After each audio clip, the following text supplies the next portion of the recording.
Good morning. Scott Purcell with Blackland Prairie Bees, and I've got a friend with me.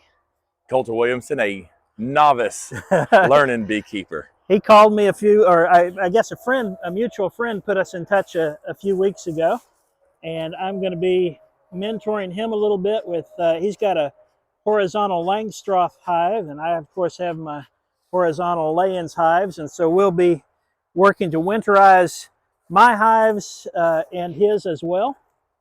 I've been through a couple of my hives here in town, and I was greatly pleased and surprised that we just given them some smoke to let it have an effect for a few minutes. I was really pleased to find that they were not starved for resources the way I thought they were going to be. We've had a drought ever since, well, it was a pretty good drought even before then, but ever since the first week of September, we've had no rain until this week. And so I thought I was going to find everything bone dry. I was out of the country for a little while, and I knew when I came back I'd need to get them ready for winter, and I thought I was going to have to feed them. So far, instead of a need to feed, I have had surplus honey that I can share with other hives. So we'll see if that continues today. I'll try to lift up each frame for the camera, and we'll be talking about what we find here. So there's the typical inside of a Layens hive. Now you'll notice that unlike the Langstroth, the bees can't typically come directly up from below. The fact that I've got so many right here tells me I probably don't have those as tightly spaced as I should, because unless they're coming out through this end and up and over, which they can do, but it looks more like they're coming up. Now, you recognize small hive beetles, right? Gotcha. I haven't seen any of those yet. That's real surprising. Hope that lasts for you. All right, so what we're going to do, we want to find which frames have honey on them and how much, which frames have brood on them and how much. We want to smash any hive beetles we have the chance to kill. And then any frames that are not being used or I don't think are going to be needed for honey over the winter or in the very early spring, we're going to take out of the hive. First frame, you see here I've put plastic foundation in the middle, and this one is almost full of honey. Some of them have been opened and emptied, but there's a lot of honey there. So we're going to set that aside until we know what we're dealing with. Like you described, adding more frames and seeing that they haven't really done much with it. I put this one in, and it had been broken away, so they had something to build on. They haven't done anything with that, so we're going to remove that for the winter. This next frame,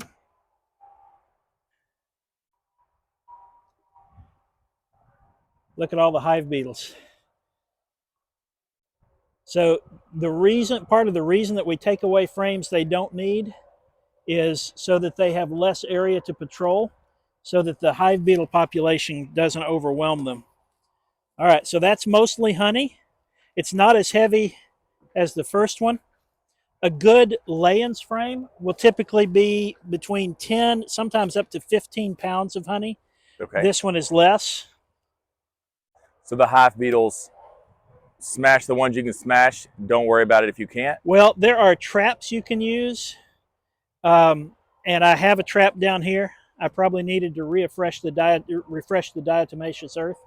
So this was harvested. This was reclaimed from. It looks like I've had wax moth here, and they cleaned it up a little bit, but they didn't rebuild any of it, and it's empty, so it goes into storage. And I'm gonna pop this lid, and we'll just start dropping them right in this bucket. What I need to do is build a frame, a holder for these, so it minimizes the rocking back and forth if I stack these on the bottom. stack them upside down. And as long as they're empty, that doesn't hurt anything. Gotcha. So the dark colored, you said it was emptied. It was emptied by who or what? Oh, that probably came from another hive, and I think there had been wax moth damage to the comb. Okay. And so I put that in here because even if it's damaged, it saves them the work of building new comb. So this also has a fair amount of unopened honey. So we're going to, at the end of processing through all this, we're going to evaluate how much honey to leave them with. Okay. And we'll take any that's extra. That'll go for next year.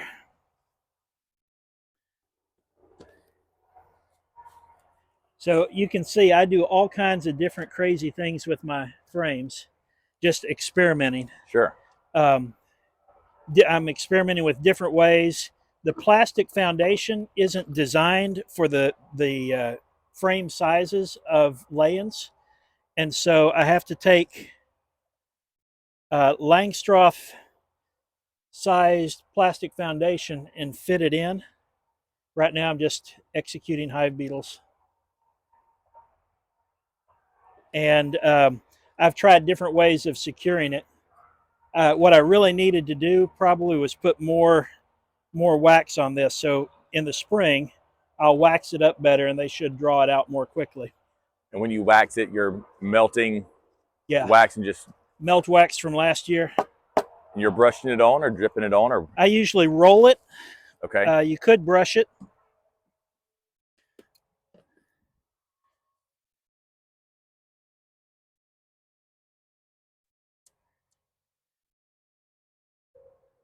Okay.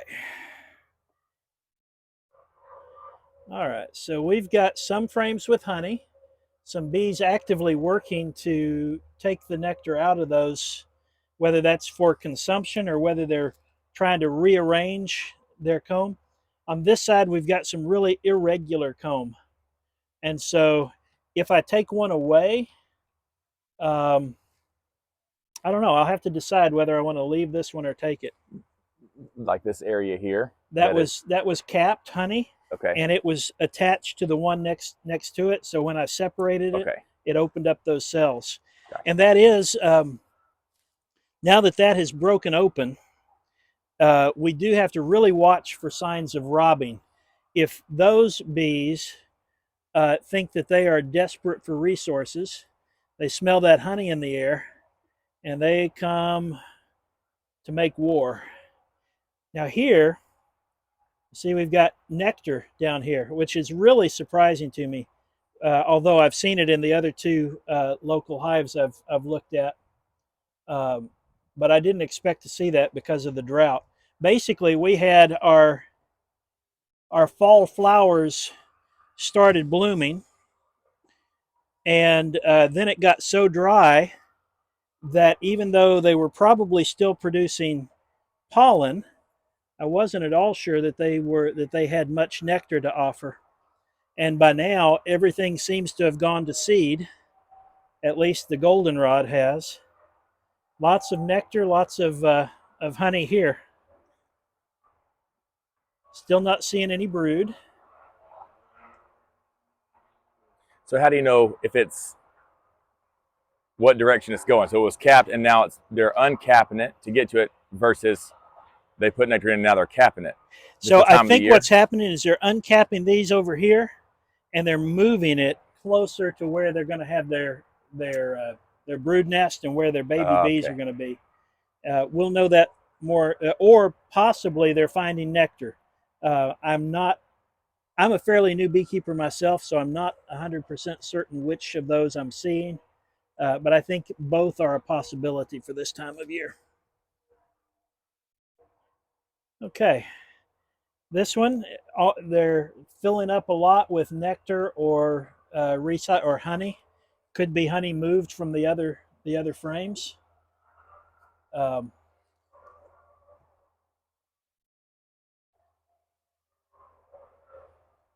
I think that's what they're doing. I think they're moving the honey that was far out closer to the brood nest. Gotcha. When the bees cluster for winter, they'll do it over what's now the brood nest. So we don't have full frames of honey, but we've got sizable deposits of honey on each of these frames. So that's really good.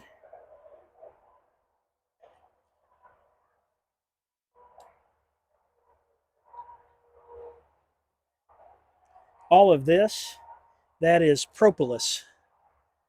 It's bee glue. They make it from tree resins. Okay, see that little spot of brood? I do see that, yes. See the difference between capped wax, capped honey and brood? So we don't expect to see a lot of brood right now because the queen is probably slowing down quite a lot. But now I want to make a clear distinction between this frame, which is part of the brood chamber, and all of those which are just food. Okay. And then when I put it back together, we'll put all the brood together. Lots of brood here. And some honey. We'll put and lots of brood there. I'm not specifically looking for the queen, but we could see her on these frames.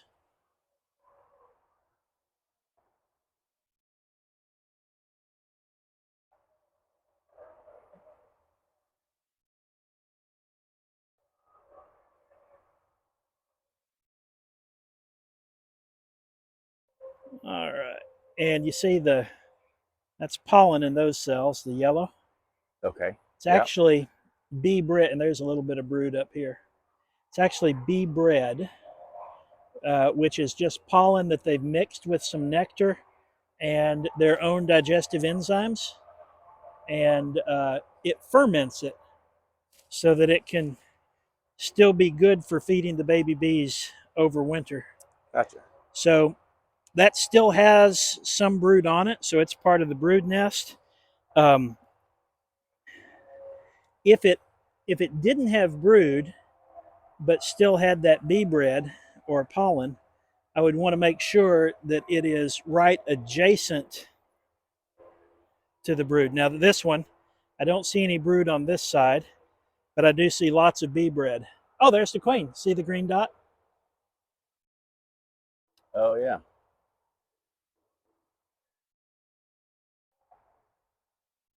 Lots of bee bread there. So we're going to put this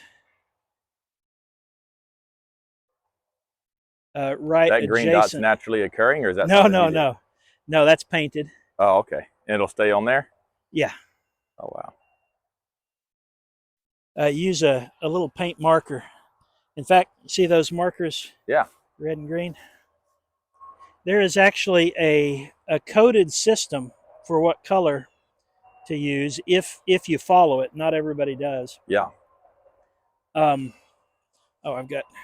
So what I'm doing right now is trying to get these little bits of propolis into a jar to save, because propolis has some pretty remarkable medicinal qualities. It is antibacterial and antiviral, and you can make an alcohol tincture of it as a really nice throat spray that, for me, I think it works about as well as other sprays for sore throats. Gotcha. Okay, now this one has some pollen on it, but not a lot of food. So this one is actually not one that I'm going to rely on for them to raise the brood on. Yeah. So what I want to do, I'm going to shake bees off of this one and take this one away from them.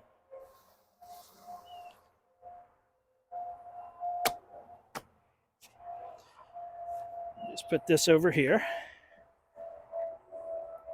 And then we're going to take one of these that had a lot more. I'm going to find a nice heavy one. Yeah. And this one we're going to put down on this end. So there's one frame of food. And this one is another frame of food. Not as much of it as I might like, but it did have some real good bee bread resources. And I'm going to pull these tight. Actually, I'm going to have to scrape that propolis off just to give it. We want this time of year to give them as tight a fit as we can. Now we're getting a little more, I was standing in their entrance, we're getting them a little more agitated. So you're wanting, ideally, the bee bread next to where the brood begins, like on either side? The bee bread and an ample supply of pollen. You want both? Yeah. Okay. Typically what these, but I want both. The reason I was emphasizing the bee bread is because not every frame of nectar will also have pollen on it. Gotcha. So rule of thumb here in Texas that I've heard is you probably want to leave about 30 pounds of honey for each hive. And so that would be 3, sometimes maybe just 2, depending on how full they are, full frames of lay-ins frames. But I want to be sure that they don't go hungry. So I'm going to make sure I'm extra generous. Probably give them 4 or 5 frames.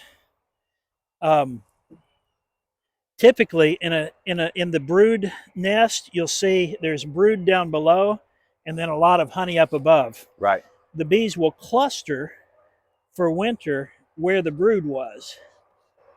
And when they run out of food right within reach, then they'll climb upward on that same frame. Okay. And that's one part of why I like this style of hive, because they're deeper. If you look at a typical medium Langstroth frame, they're about this deep. Yeah. And the brood nest will be there, and they don't have a lot of space for the honey up above the brood.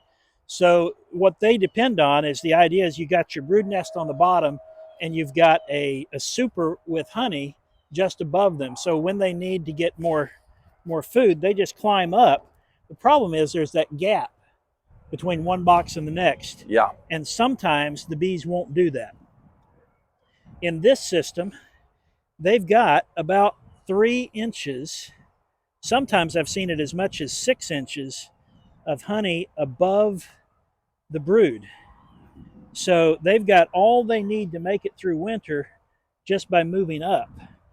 That doesn't get them through the early part of spring when they need to be raising bees and it's warming up, but the flowers aren't producing yet. And so that's why you leave them some food on the ends. And so I like to leave probably about 2 frames on each end and make sure that each of the brood frames has honey, a band of honey up above. Yeah. All right, so we've got 2 frames just of food. And then this one is brood. Just trim that up a little bit.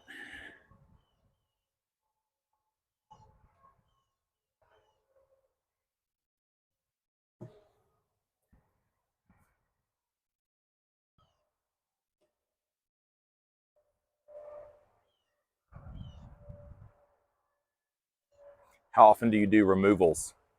Oh my goodness. It kind of depends on how much time I have. From about May until August, I could probably make that a full-time gig. How do you just charge by the job, or how does it work? Yeah. So first of all, I know my limits, and there are some removals that I don't do because I'm not the right guy to do that. Yeah. So I know bees, I don't know construction. Gotcha. So I will not touch somebody's house. Yeah. But a shed or a barn or removing them from a water meter, Yeah. I'll do those all day. Okay. Now, if you are doing structural removals, it's not uncommon for to charge 700 or up, Yeah. and up with quite a large degree of of mobility. Yeah. I got you. But with the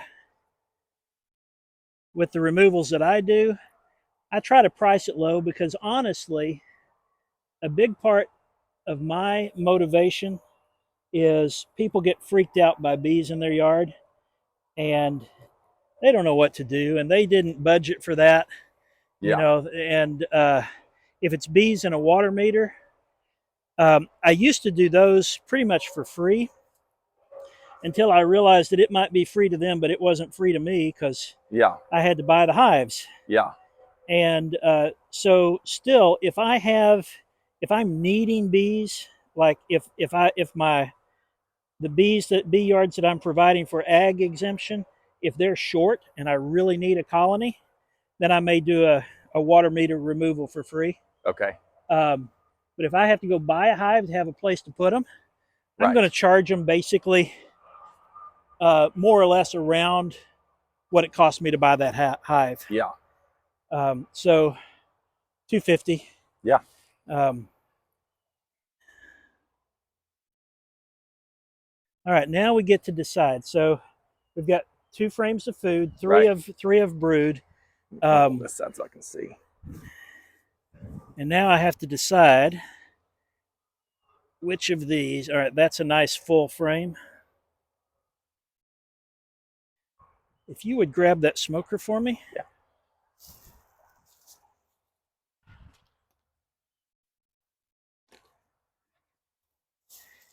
And just, yeah, let me trim this up first.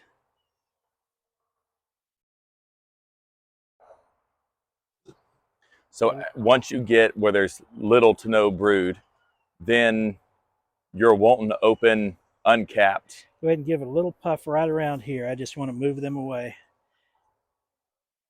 Yeah, if there's frames that are unused, they're empty, then I'm going to take them out of the hive. Take those out, but then next to the brood, you're wanting uncapped comb? No, basically honey.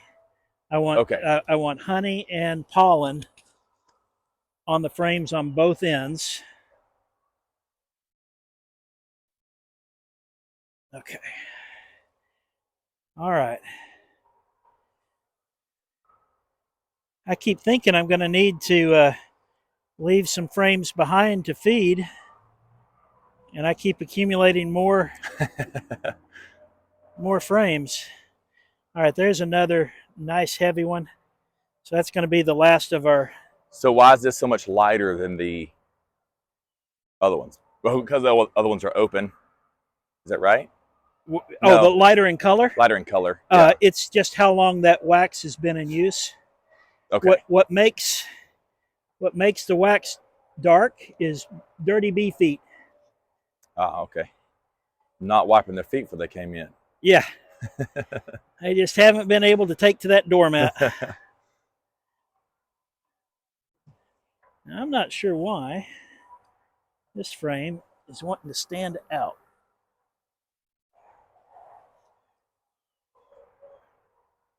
All right.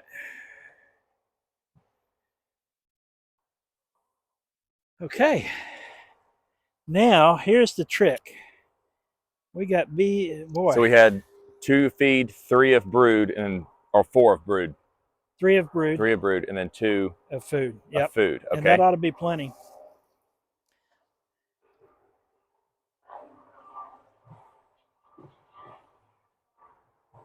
Now, what happens? What I'm happens? Going to give them. No, I'm going to take that one with me. All right. So the downside you mentioned, reducing the amount they have to patrol, which is the idea of taking some of these out. So then, but what happens if you don't do that? It just puts a little more stress on them? A couple of things. I'm going to move this divider board right up here. Okay. And that has the effect of reducing the amount of the volume of this hive that they need to heat in the winter. I'm gonna hold that. And set it there. And so the volume that they need to heat is a part of the puzzle. The volume that they need to patrol for pests is a part of the puzzle. So right now, this is the hive. Okay. Now I've got a little gap down there so they can go under from this end, and that's going to stand out just a little bit. But that's pretty sealed up, and then I've also got a layer of insulation in the lid. Yeah. Okay. And so this is going to be their colony for the winter. Now here's the challenge. We've got all these bees all over this stuff. So we're going to brush them off, shake them off. Actually, what I ought to do, I'm going to take it all out. All right, I'd like you to take that handle, or that lid. Okay. Okay, they're not really on that one, so no need to be quick with the lid. We won't be able to keep all the bees out, but we'll keep out the ones we can.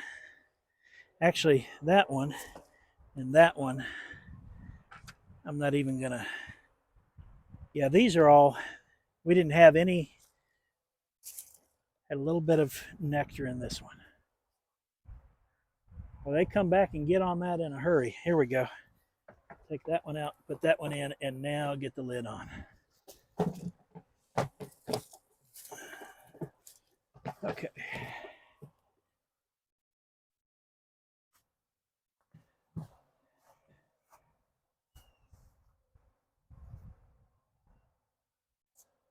All right, grab the lid again.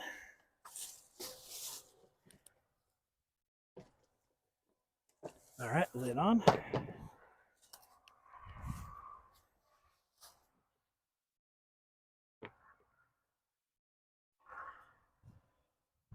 So the drawback to this type of frame is I'll have to harvest this one if I end up harvesting it and not sharing it with another colony. I'll have to harvest it using crush and strain. Using what? It's called crush and strain. Just means you cut the comb out of the frame. Because the rotary extractors won't withstand that. All right, two more.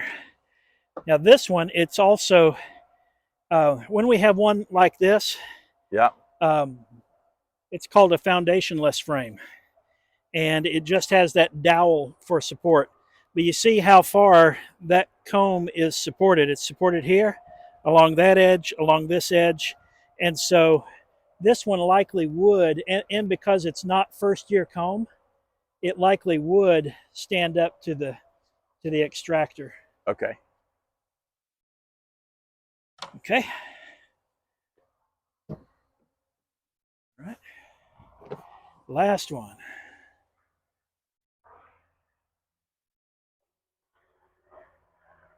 And I've got some of these foundationless frames with 2 dowels divided into 3 segments, some with 1 dowel divided into 2 segments, some of them with horizontal dowels, some of them with vertical dowels, some of them with plastic. Man, look at that. They get on it, back on it as quick as I brush them off. Ah. All right. They're just going to be trapped in there if they... All right. Cap it up.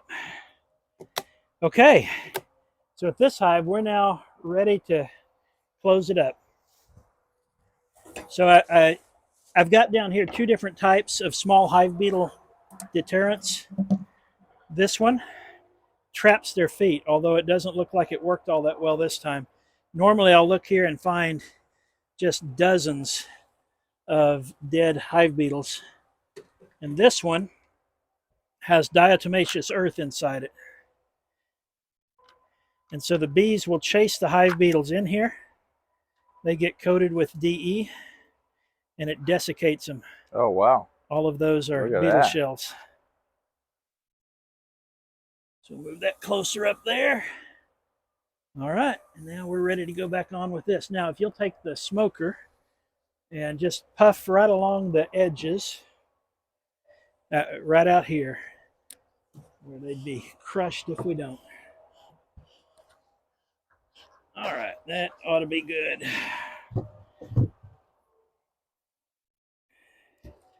And now they will, in fairly short order, get back to normal behavior. Yeah.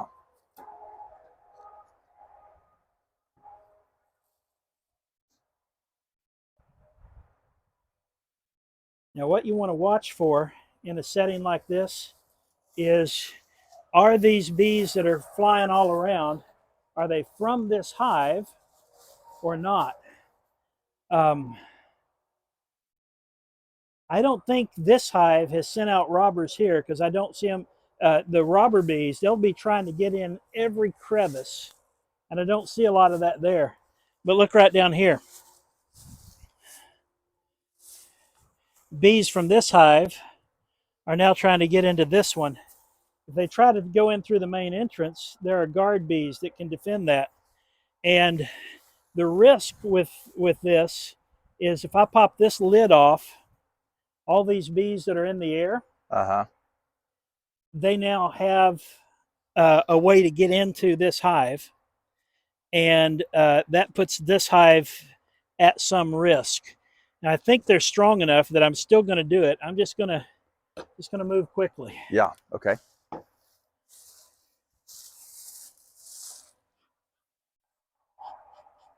But if you had this is a brand new hive, say that was not established, you would be reluctant to do so? Yeah, I would have started with them. Okay. And then I'd be really, really cautious about it.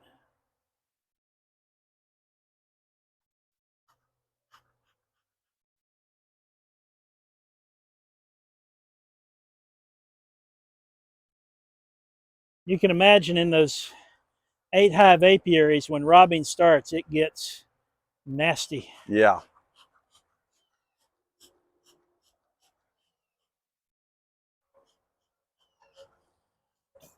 There we go.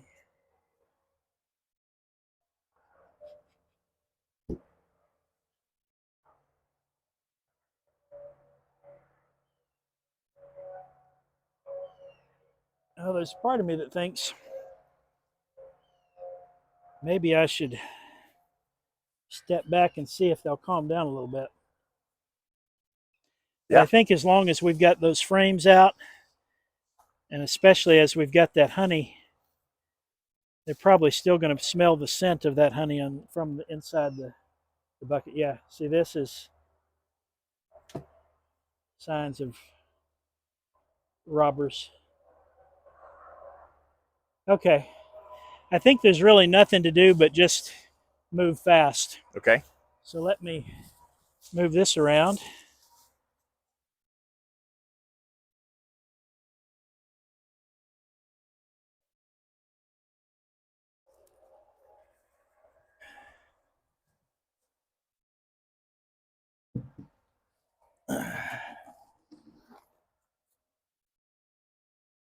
And you're typically building your own frames? Just I do, although okay. the frames are the worst part of beekeeping. Yeah. All right, little dab of honey. Okay. We'll just put that here for now. Little dab of honey and fairly new comb. Yes, that Okay. comb is going to be good for use next year. Good patch of honey. A little bit less on one side than the other. That does suggest to me. Oh, and it looks like my divider board fell down. Ah, okay. I'm gonna hold that if you need me to. You'll hold that. Yeah. There we go. All right.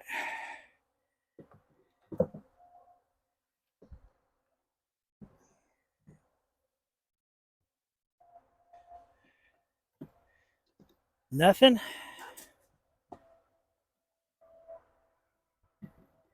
Empty.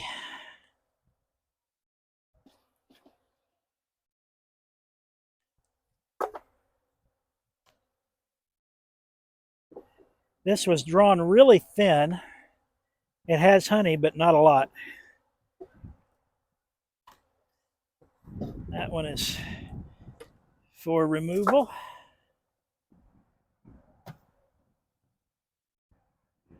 This one has a nice thing of honey at the top on one side, but nothing on the other.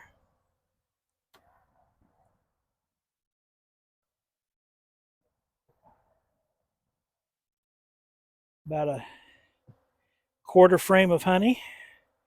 All right, we may need to put some honey back in this one. We'll see how the rest of it goes. About another quarter frame of honey.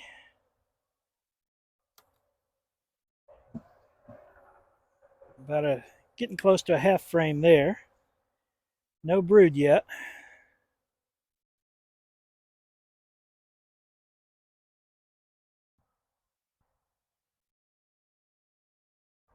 Okay, that's a good one to put right next to, okay, there's brood. And this, so we're going to keep this on one end of the brood nest. Okay.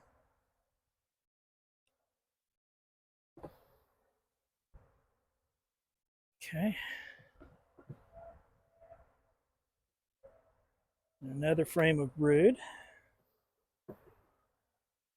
Good frame of brood. Mm-hmm.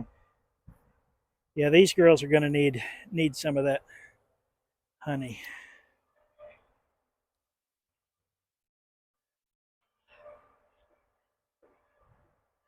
All right, I don't see brood.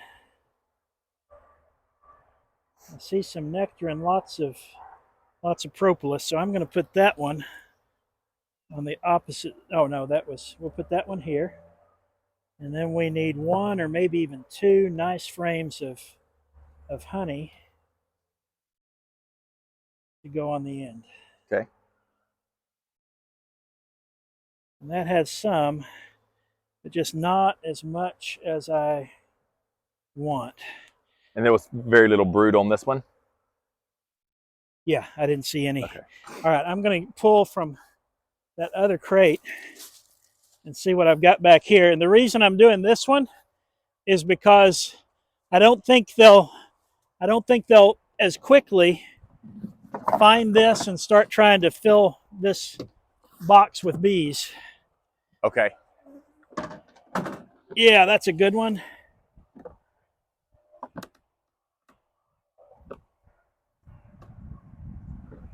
And that's a good one.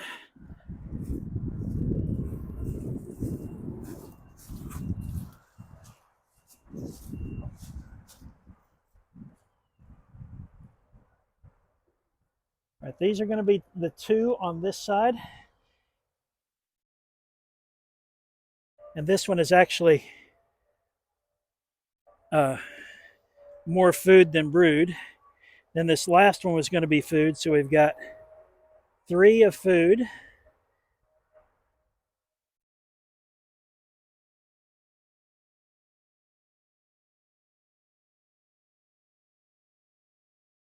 Three of brood.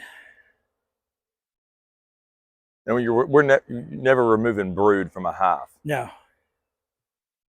1 of food. And now I want 2 more. That actually feels like a pretty good one.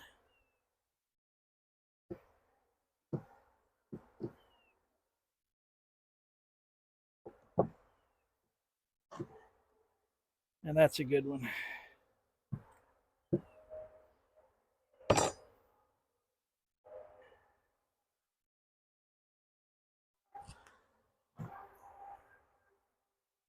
All right, then we'll put the divider board.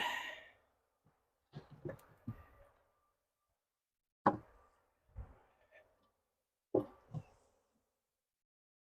right, I need to go put that cap on, or the lid on this other one. Oh man, they found it fast. Not in large numbers yet, but it won't take long.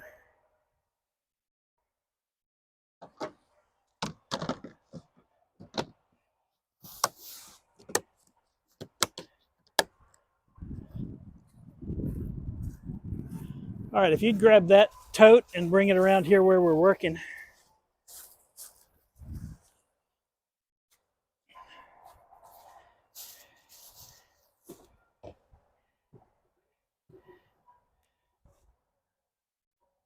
You want these moved over to those other frames or keep them separate?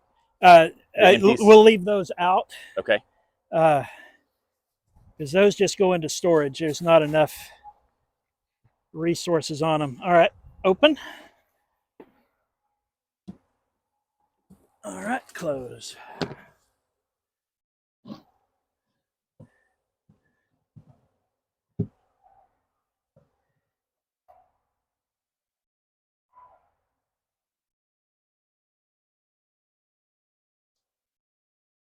Okay, open. Okay.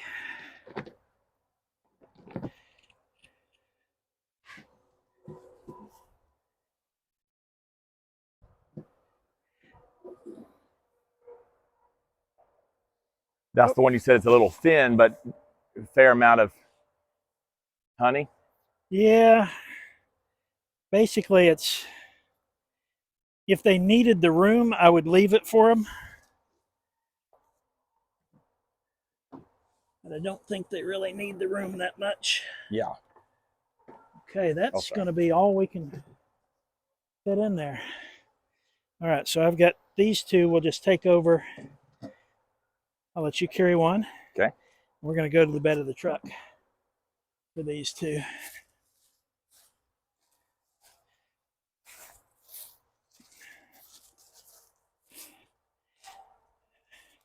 Swapped out two. Okay. So when you build these, like this little bit of wax that I see here, that's from you rolling it on, right? No, that was added by the bees. Okay. Uh-oh. How did that happen? So when you've got robbing, there are a few key things that you can do. One is to make sure their entrance is set nice and small. And then just get them sealed up as quick as you can. There is some fighting going on, and it'll continue for a little bit. But then if they can't get into the hive in large numbers, everything should be fine.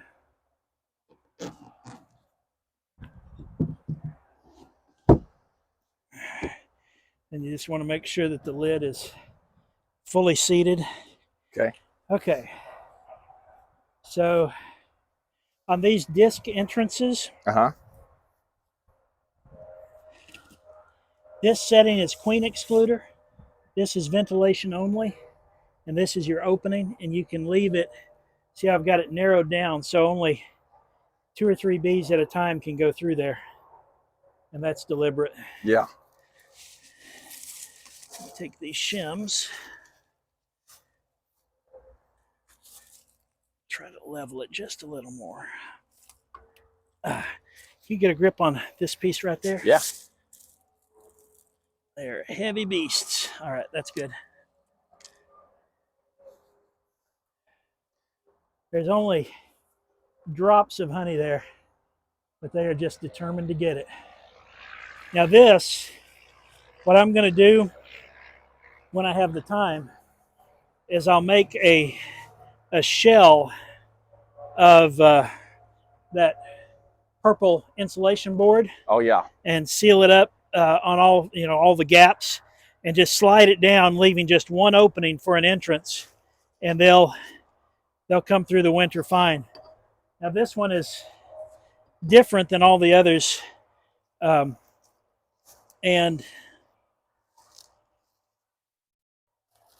I'm not going to do much with it until spring, just because I basically had a bunch of collapsed comb. Oh wow. Where it had honey, so I wanted to leave them the honey. Yeah. And so I just dumped it in here for them to be able to reclaim. Yeah. So that's a jumbled mess. Yeah. So in the spring, I'll clean all that out. And what I've done, I started out with 2 boxes. I added a third one on the bottom. And so as they build, they'll be building down. And so in the spring, what I'll probably do is add another box below, and then take this one off and maybe the one below it once they've had a chance to harvest some springtime honey. Gotcha. Just use a tile for the weight, Mm-hmm. and a brick. Let's pretty simple system. So this doesn't have frames in it? No frames. When we go further down, you'll find a wooden dowel, and ideally, the comb will be attached, will be hanging from the dowel, so you can pick up the dowel. Okay. Much as you would. Have you seen what do they call it? Oh, come on, Scott. There's another style beehive, a top bar hive. You've been exposed to any of that? I don't think so. Okay. In a traditional top bar hive, they have like the top bar similar to the very top of our frames. Gotcha. But you don't have the sides or the bottom of a frame. And so that's basically how we deal with that. You just pick up the comb by the dowel, and you can't, flip it upside down like you can here. You have to be careful how you handle it, but you can still inspect it. Gotcha. And I've heard of people who'll take, those little barbecue things, the baskets, where you can put wire around whatever meat you're cooking. They'll enclose those combs in that kind of a basket and still spin it in an extractor. Oh, wow. Haven't tried that. Yeah. If you grab one end of that, sure. because this is heavy. You going to the truck? Yep. Cool.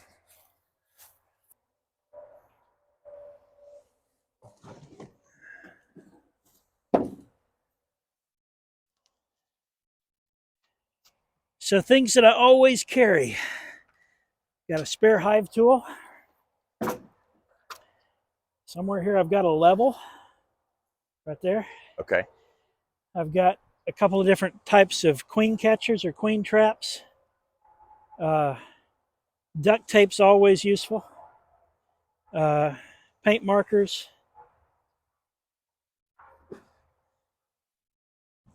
And various other things depending on my inclination at the time. Yeah. And for the smoker, I've got a stick that I wrapped in tape to make it fit. And we just drive that in there so it's snug. That stops the airflow, and all the heat will dissipate quickly. And then I'll hang this on the outside of the bucket. I realize I'm taking a little bit of a risk next to a propane bottle, but that's why I'll insert this in between. Yeah. So that should be safe to travel. I'll point it back towards the bed. And there we go. We'll be trailing bees along behind us. Yeah. All right. Cool. Well, that's all for today. Thanks for watching. Awesome.